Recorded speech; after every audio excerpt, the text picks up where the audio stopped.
창세기 6장 14절 다 같이 읽어보도록 하겠습니다. 시작.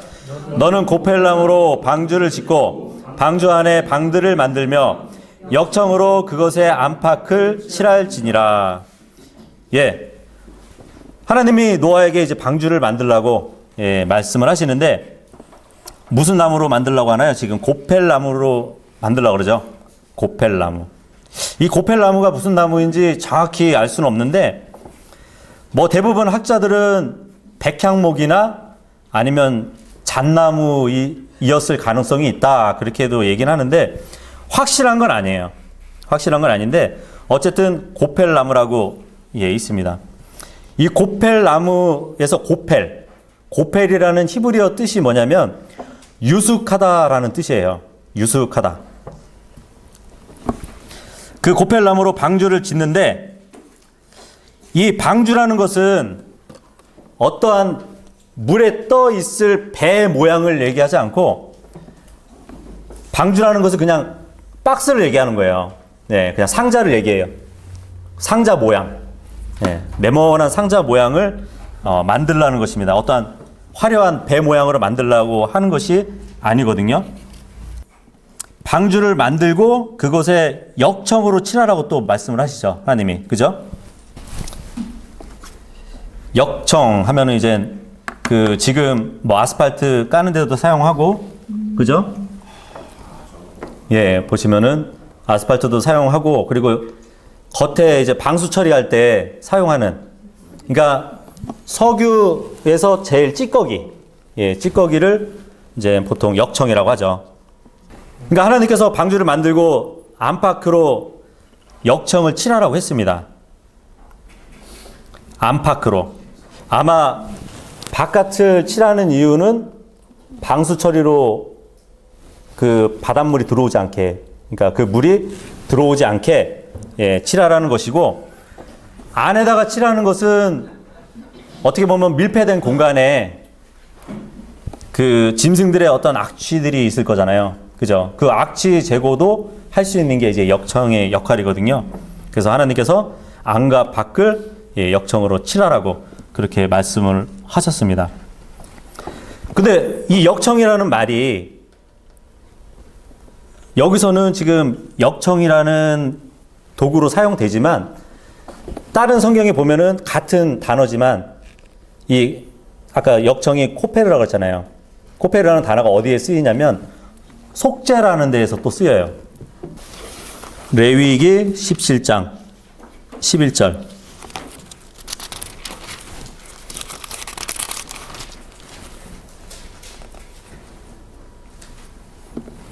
읽어볼게요. 이는 육체의 생명이 피에 있기 때문이니라. 내가 피를 너희에게 주어 제단 위에 뿌려 너희 혼을 위해 속죄하게 하였나니 피가 혼을 위해 속죄하느니라. 여기서 속죄라는 단어가 지금 우리가 본 본문의 역청하고 같은 히브리어 단어예요. 보통 이제 방주하면은 예수 그리스도의 모형이거든요. 예, 방주가. 그런데 여기 보면 이제 역청이 속죄라는 그 단어와 같이 쓰이는데 이집트에서 이스라엘 백성이 나올 때 보면은 유월절날 어린 양을 잡고 그 어린 양의 피를 문 기둥에 바르잖아요. 예. 그랬더니 나중에 죽음의 사자가 그 피를 보고 넘어갔단 말이죠. 예. 속죄된 거란 말이에요. 예. 마찬가지로 방주가 나중에 이제 물 위에 떠 있겠지만 그 어떤 물이 들어오지 못하게 막아주는 역할을 역청이 하는 것이죠. 예. 그 물이 방주로 들어오면은 어떻게 되겠어요? 죽게 될 거 아니에요, 그죠? 예. 하지만 그 죽음에서 건져지는 거잖아요. 그 역청으로 인해서. 예. 그러니까 노아의 방주는 다가올 홍수의 심판에서 보호받는 예수님께 속한 자들의 또한 예표인 것도 우리가 봐야 될 것입니다. 15절 돌아와서 창세기 6장 15절 한 목소리로 읽겠습니다. 시작. 네가 만들 방주의 모양은 이러하니 방주의 길이는 300 큐빗이요 너비는 50 큐빗이며 높이는 30 큐빗이니라. 예. 여기서 이제 방주의 길이 또 너비 또 높이 이렇게 나와 있죠. 근데 뭘로 계산을 했냐면 큐빗이라는 것으로 계산을 했죠. 그죠? 이 큐빗이라는 것이 뭐냐면은 그 팔꿈치라는 라틴어에서 이렇게 온 예, 단어거든요. 팔꿈치. 여러분들이 손을 한번 이렇게 해보세요. 이렇게. 요 팔꿈치부터 가운데 손가락까지의 길이를 얘기하는 거예요. 큐빗이. 한 큐빗이. 예, 45cm 보통 그렇게 보죠. 그죠? 35.5도 45.5도 보기도 하고. 예. 이게 바로 한 큐빗이에요. 방주의 길이는 300 큐빗이라고 그래요. 300 큐빗. 그러면은 거의 135m 정도 되겠죠. 그죠? 135m. 그리고 너비. 이 너비가 50 큐빗이라고 그래요. 50 큐빗. 그리고 방주의 높이가 30 큐빗이라고 합니다. 30 큐빗. 방주의 너비하고 높이가 솔로몬의 궁전하고 예, 같습니다. 예, 성경을 보면. 그래서 이제 지금 방주의 길이하고 폭하고 길이는 성막의 둘레 길이하고 또 그 폭과 예, 일치합니다. 성막 길이하고 폭하고 일치하게 만들었습니다. 16절 같이 읽겠습니다. 16절 시작. 너는 방주에 창을 만들되 위에서부터 1큐빗 안에 그것을 완성하고 방주의 문은 방주 옆으로 내며 그것을 아래층, 둘째 층, 셋째 층으로 만들지니라. 무슨 말이냐면 방주를 3층 구조로 만들었다는 것이에요. 아까 우리가 그림 봤듯이 이게 지금 3층 구조거든요. 3층으로 지었다는 것이에요. 고린도 후서 12장 2절에 보면 그 사도 바울이 예, 박해를 받고 이제 반쯤 죽었을 거야. 아마 거의 죽었을 때 예, 하늘을 다녀오죠. 그러면서 내가 그리스도 안에 있는 한 사람을 알았는데 자신을 얘기하는 거예요. 그 사람은 14여 년 전에 셋째 하늘로 채워 올라갔느니라. 셋째 하늘. 그러면 둘째 하늘도 있고 첫째 하늘이 있다는 거죠. 그죠? 그죠? 예, 이렇게 하늘이 첫째, 둘째, 셋째. 마찬가지로 방주도 3층 구조인 것처럼 하늘도 3층 구조로 되어 있는 것을 볼 수 있고, 그리고 아까 성막도 잠깐 봤는데 이게 성막이잖아요. 그죠? 성막 보면은 예, 하나, 둘, 셋. 바깥 뜰이 있고 또 가운데 성소 들어가는 데가 있고 성소에도 또 지성소도 들어가고 이렇게 세 부분으로 나눠져 있습니다. 그죠? 마찬가지로 또 이게 3이라는 숫자가 예, 이렇게 방주에도 사용되고 성막에도 사용됐듯이 사람에도 예, 세 부분으로 나눠졌잖아요. 그죠? 예, 영, 혼, 육으로. 이건 뭐 찾지 않겠지만 데살로니가전서 5장 23절에 보면 예, 너희의 몸, 혼, 영이 주님 오실 날까지 예, 뭐 정결하게 예, 보존되기를 원한다고 그런 말씀도 하셨고, 히브리서 4장 2절에도 보면은 하나님의 말씀의 검이 우리의 영, 혼, 몸을 가르고 쪼개고 하신다고 말씀을 하셨잖아요. 마찬가지로 사람도 예, 세 부분으로 나눠져 있죠. 어쨌든 이 3층 구조에서 창을 위로 냈단 말이죠. 위로 네모나게 해가지고 창을 낸 거예요. 근데 이게 위에서부터 1큐빗 안에 그것을 완성하라고 했단 말이에요. 성막 안에 들어가면은 향을 태우는 제단이 있어요. 향을 태우는 제단이 있는데 그 길이와 넓이가 똑같아요. 예. 보통 향 하면은 우리의 기도하고 밀접한 예, 관계가 있거든요. 그래서 계시록에 보면은 그 성도들이 향을 이렇게 하나님께 올릴 때 그 향은 성도들의 기도니라 이렇게 말씀을 하거든요. 생각해 보세요. 노아가 창을 하늘로 했단 말이에요. 네. 근데 그게 향을 피우는 재단하고 치수가 같다. 기도와 관계된다. 노아는 옆에 창을 두고 그 주변을 본 게 아니에요. 홍수가 줄어들 그때까지 하늘만 보고 있었던 거죠. 네. 하나님 쪽을 바라보며, 하늘에 계신 하나님 바라보며 아마 기도 생활을 했겠죠. 그죠?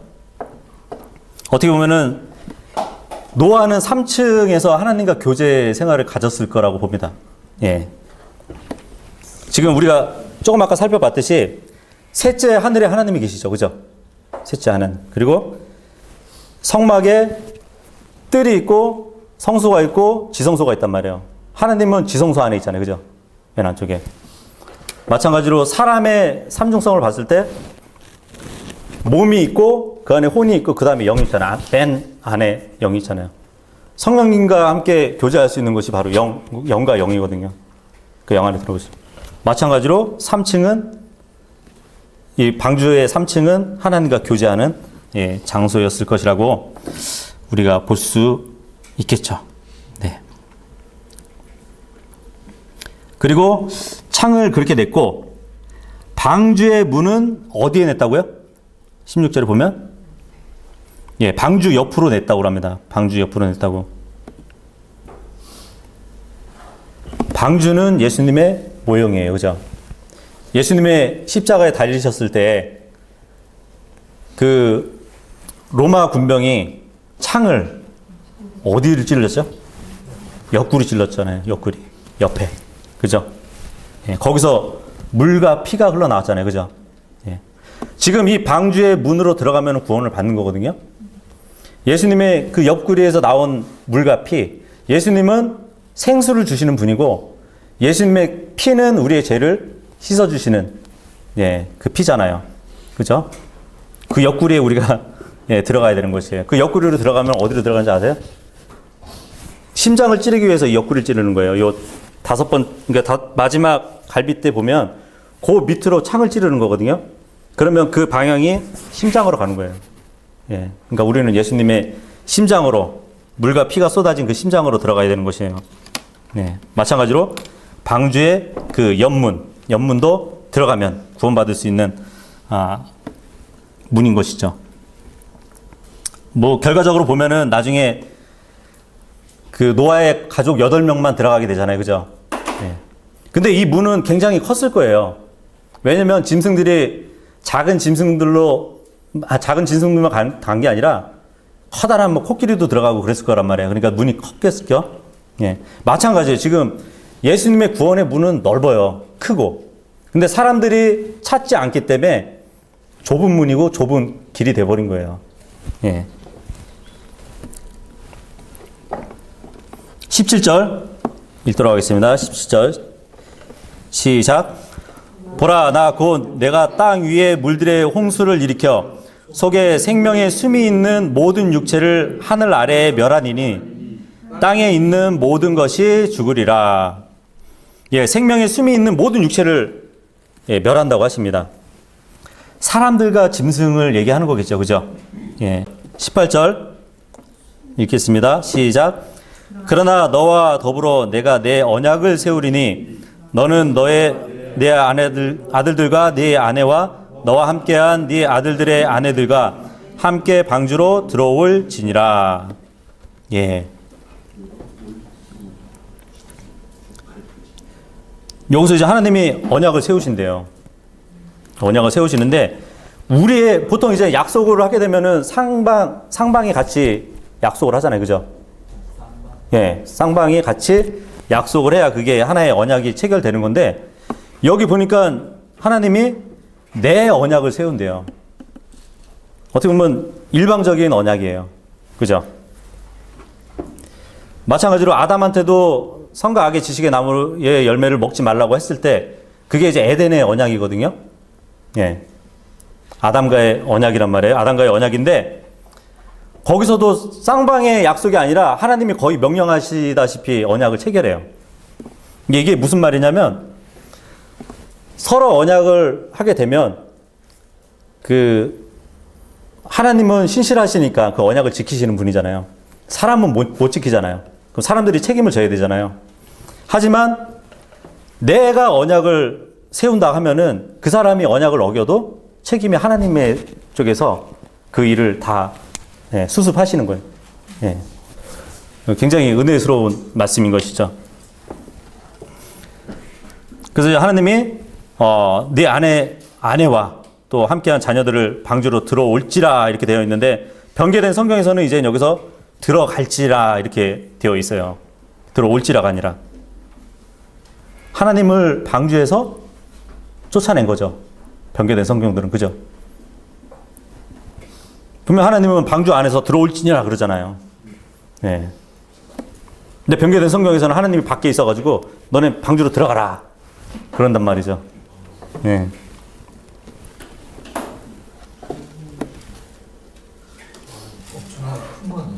그렇죠. 엄청난 큰 일인 것이죠. 그러니까 노아는 주님 앞에서 의로운 자였을 뿐만 아니라 여기 이 구절에 보면은 자기 집을 다 잘 다스렸던 사람인 것을 또 볼 수 있어요. 그죠? 어떻게 보면은 그때 당시에는 비라는 것을 몰랐잖아요. 예.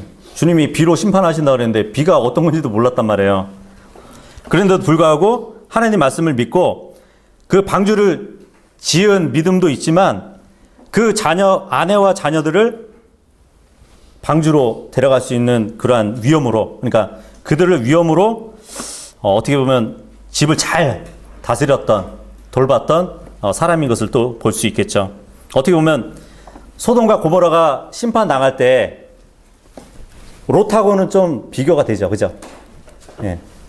롯이 그 천사들에게 이 심판당할 것을 얘기 들었을 때 자기 사위들한테 가서 얘기하거든요. 자기 딸들하고 같이 있는 사위들한테 얘기를 한단 말이에요. 심판 받을 거라고. 떠나야 된다고.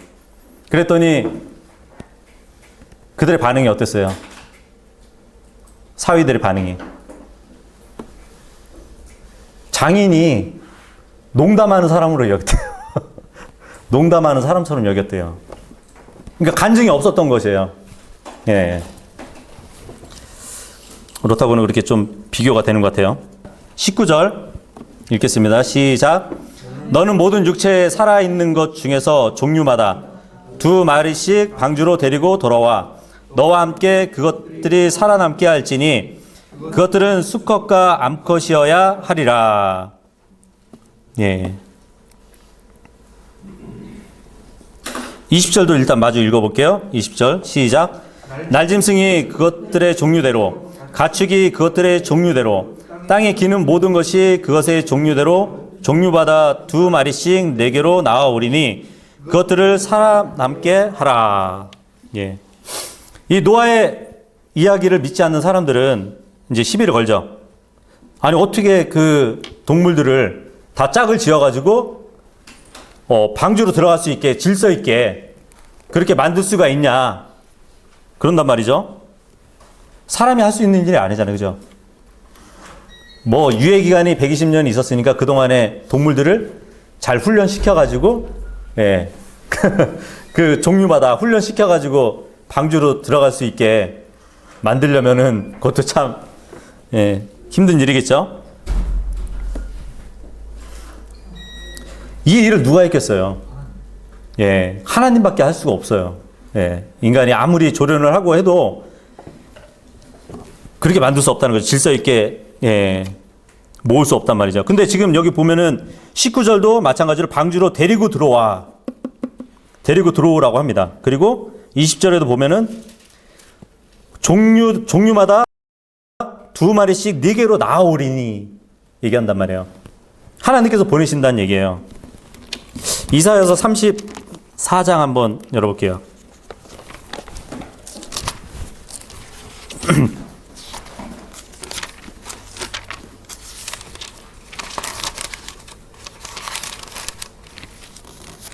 이사야서 34장 4장 13절부터 보면, 물론 이 문맥이 이제 그 나중에 이제 하나님께서 이둠의 에돔을 심판하는 그 문맥이긴 한데, 이제 13절부터 보시면은 그런 말씀이 나와요. 그녀의 궁궐에는 가시나무가 자라며 그것의 요새에는 쐐기풀과 들장미가 자라서 그것은 용들의 처소가 되고 올빼미의 뜰이 되리라. 사막의 들짐승들도 섬의 들짐승들과 만나며 사티로스가 자기 동료를 부르고 날카롭게 외치는 올빼미도 거기서 안식하며 자기를 위하여 안식처를 찾고, 큰 올빼미가 거기에 자기 둥지를 틀고 알을 낳아 까서 자기 그늘 아래로 모으며 대머리 독수리들이 각각 자기 짝과 함께 모이리라. 그러니까 이 어떤 동물들이 지금 모이는 것들을 보여주고 있거든요. 그러면서 16절에 그 말씀을 하세요. 너희는 주의 책에 찾아 읽어보라. 이것들 중에 하나도 빠진 것이 없고 자기 짝이 없는 것이 없으리니 이는 내 입이 그것을 명령하였고 그의 영이 그것들을 모았기 때문이라. 보면은 지금 이 짐승들을 얘기하는 거거든요. 짐승들을 모았는데 어떻게 모았냐면 그분의 영이 그것들을 모았대요. 예. 그렇다면은 지금 노아의 방주에 들어갈 짐승들이 짝을 지어서 질서 있게 들어가게 하시는 것은 누가 명령하셨어요? 하나님이 명령하시고 그분의 영이 그것들을 모아서 들어가게 하시는 거예요. 예. 21절, 22절 같이 읽어보겠습니다. 시작. 돌아왔나요? 네, 다 돌아왔어요. 예. 시작. 또 너는 먹을 수 있는 모든 음식을 내게로 가져다 모으라. 그것이 너와 그것들의 음식이 되리라. 노아가 그와 같이 하여 하나님께서 자기에게 명령하신 모든 것에 따라 그대로 행하였더라. 예. 하나님은 지금 노아에게 말씀을 하셨는데 노아는 자기에게 명령을 하신 그 하나님의 말씀을 그대로 행했다고 말씀합니다. 7장 5절에도 가면은 똑같은 말씀이 나와요. 노아가 주께서 자기에게 명령하신 모든 것에 따라 행하였느니라. 오늘 오전에도 우리가 공부해봤지만 하나님의 명령, 예수님의 명령을 지키는 자들이 그분의 사랑 안에 거한다 그랬죠. 그죠? 노아는 지금 하나님의 명령하신 대로 행했다고 말합니다. 하나님이 아브라함한테 그런 명령을 하셨죠. 너에게 낳은 자식에게 할례를 주라고. 그랬더니 여러분들 그 프린터물에 이제 그 구절들은 다 있는데 거기도 똑같아요. 아브라함도 하나님께서 명령하신 대로 행하였다고 그런 말씀이 나옵니다. 그리고 모세와 아론한테 파라오한테 가서 내가 기적을 베풀어서 그 재앙을 더할 것이라는 것을 알려라 했을 때 거기도 똑같이 나와요. 모세와 아론이 하나님께서 명령하신 대로 행하였더라. 그렇게 나옵니다. 마찬가지로 예수님도 제자들한테 저쪽에 가면은 한 번도 타지 않은 나귀가 있을 것이야. 그것을 가지고 오라 제자들한테 얘기했을 때 똑같은 말이 나와요. 제자들이 그분의 명령을 따라 행하였더라. 예. 우리는 하나님의 명령하신 이 말씀들을 다 행해야 됩니다. 노아처럼, 아브라함처럼, 모세와 아론처럼, 제자들처럼. 그래서 계시록에 보면은 그분의 명령들을 행하는 자들은 복이 있다고 말씀을 하고 있어요. 예. 이래서 이제 우리가 6장을 끝내고 이제 7장으로 넘어왔습니다. 7장 1절 읽어보도록 할게요. 시작. 주께서 노아에게 이르시되 너와 네 온 집은 방주로 들어오라. 이 시대에서 네가 내 앞에 의로운 것을 내가 보았느니라.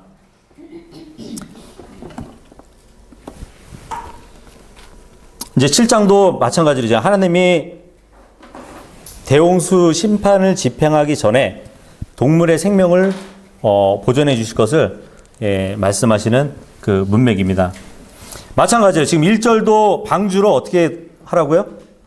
들어오라고요. 근데 이것도 변개된 성경에 보면은 들어가라 이렇게 또 변개를 시켜놨어요. 주님을 또 바깥으로 내보낸 거예요.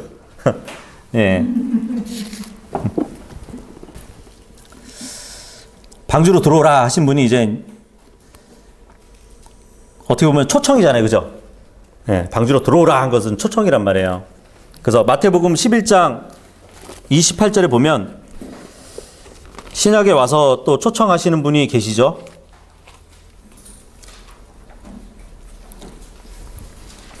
마태복음 11장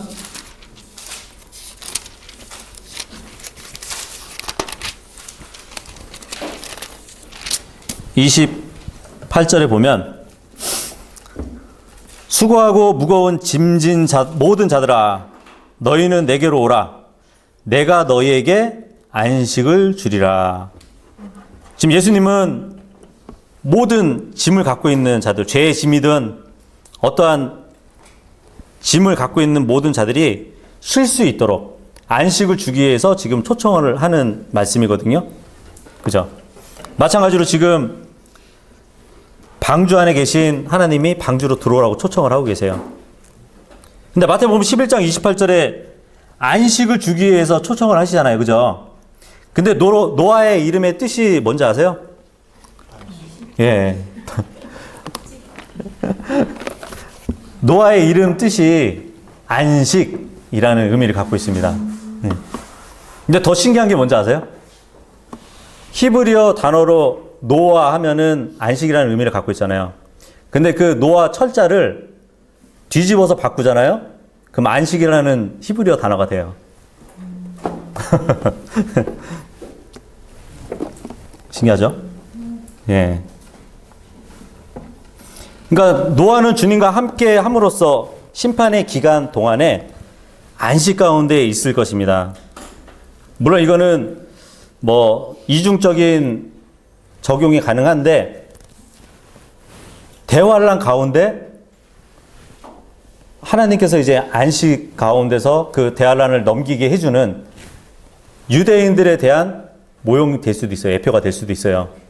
근데 반면에 교회의 예표도 될 수 있거든요.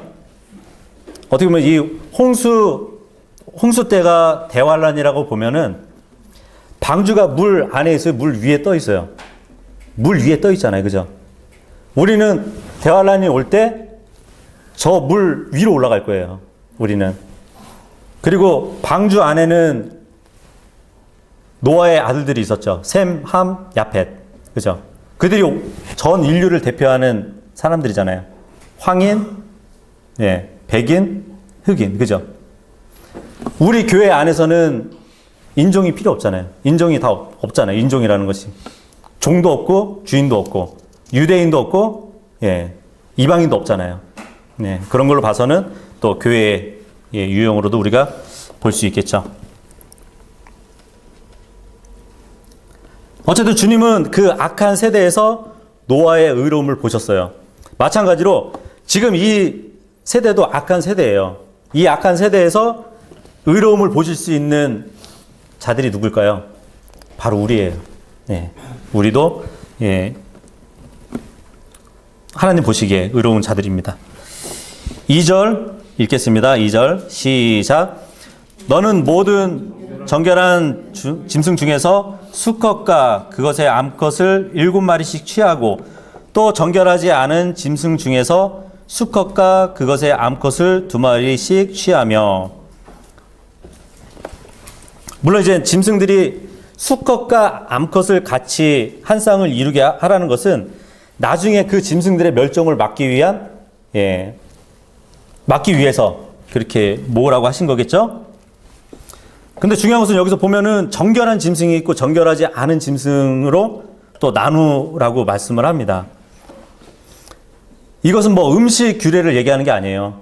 이거는 정결하니까 너희가 먹어도 되고 이거는 정결하지 않으니까 너희가 먹으면 안 돼. 이런 의미로 얘기하신 게 아니라 창세기 8장 20절에 가시면 나중에 노아 홍수가 심판이 끝나고 나서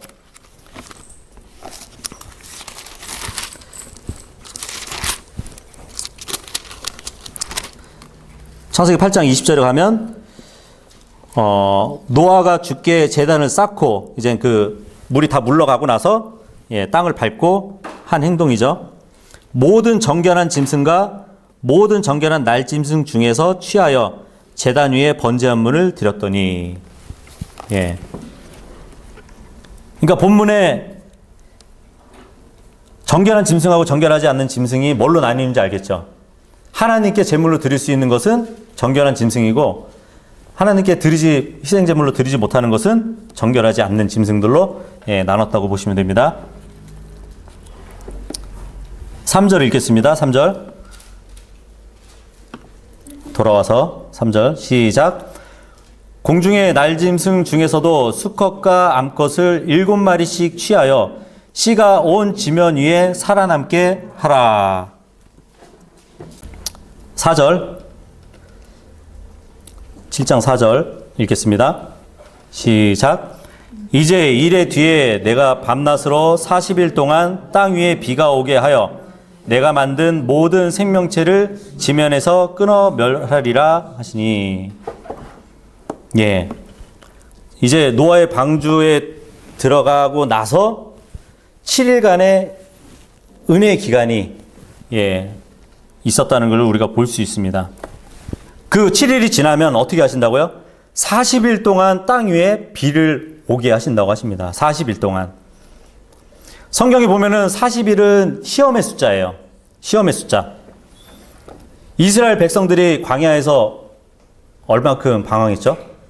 40년 방황했죠. 예수님도 마귀한테 시험 받을 때 광야에서 얼마나 계셨죠? 40일. 그죠? 그렇죠. 5절 읽겠습니다. 5절 시작. 노아가 주께서 자기에게 명하신 모든 것에 따라 행하였느니라. 아까도 똑같이 나왔죠. 6장 마지막 9절에 보면은 그러니까 우리는 처음과 끝이 노아처럼 일관성 있는 그러한 신앙을 가져야 되겠죠. 오늘 6절까지 살펴볼 건데 6절 한번 다 같이 읽도록 하겠습니다. 6절 시작. 땅 위에 물들의 홍수가 임할 때에 노아가 600세더라.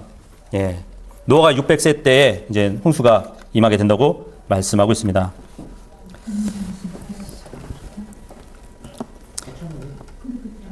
6이라는 숫자가 보편적으로 이제 사람의 숫자로도 많이 사용되긴 하는데 하나님의 경륜으로 봤을 때 6이라는 숫자는 지금 노아 때가 홍수가 있는 노아 때가 바로 노아가 600세 때잖아요. 그죠? 600세. 지금 우리가 살고 있는 인류의 역사 시간으로 보면은 6,000년이잖아요. 그죠? 6,000년. 그러니까 곧 대환란이라는 게 올 시기가 된 것이죠. 그죠? 또 이제 그리고 이제 이때에 하나님이 방주 안에서 초청을 했다고 그랬잖아요. 그죠? 초청을 했다고 그랬잖아요. 성경에 초청에 관한 구절이 600구절이 있어요. 600구절. 우리가 대환란 이전에 이리 올라오라고 초청을 하신단 말이에요. 하늘로. 그죠?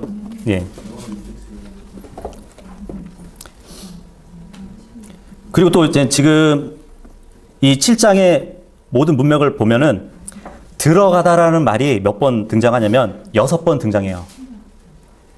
들어가다라는 말이 6번 등장하고 나서 홍수가 옵니다.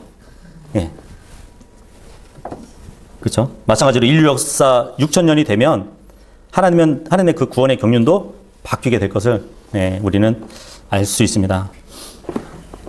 이렇게 해서 이제 방주를 만들어서 준비한 노아에 대해서 우리가 살펴봤는데 곧 다가올 그 그 홍수 심판에서 방주로 들어간 노아의 가족들이 구원받는 것처럼 우리도 곧 이제 대환란이라는 것이 앞으로 이루어질 것인데 그 전에 정말 방주 대신 그분 안에 우리가 있다면 우리는 그 환란 가운데서 안식을 누리면서 그 기간을 있게 될 것입니다. 그래서 우리가 믿고 그분께 정말 감사함으로 항상 깊이 생각하고 주님께 감사드려야 될 것입니다. 예.